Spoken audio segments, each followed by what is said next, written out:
Dinas Kesehatan Kabupaten Musirawas diwakili oleh Kabid Pengendalian dan Pemberantasan Penyakit atau P2P Edward Zuliar mengatakan, untuk keempat kalinya diterima sebanyak 740 vial vaksin COVID-19 atau sejumlah 7.400 dosis dari Dinas Kesehatan Provinsi Sumsel dan kini telah di gudang penyimpanan vaksin Dinas Kesehatan Musirawas. Usai dicek keseluruhan jumlah dan kondisi vaksin oleh petugas yang berwenang, semua vaksin dinyatakan dalam kondisi baik. Yaitu 740 vial multidos, jadi kalau dosis yaitu 7.400 dosis. Nah, dari 7.400 dosis ini akan kami distribusikan, akan kami prioritaskan pemberian vaksin, yaitu kepada lansia di Kabupaten Musirawas.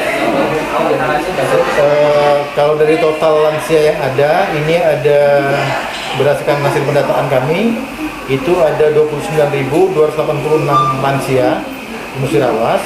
Tetapi untuk alokasi prioritas pertama vaksin ini, kita alokasikan 3.980 dosis. Jadi sejumlah itu nanti untuk dosis kedua kami akan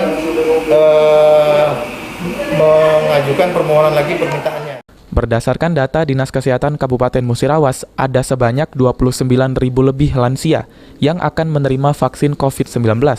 Namun, untuk kuota vaksin yang tiba pada hari ini akan dialokasikan kepada 3.980 lansia yang akan segera dimulai pelaksanaannya di 19 puskesmas dan 2 rumah sakit di Musirawas. Adi Arianza, PAL TV.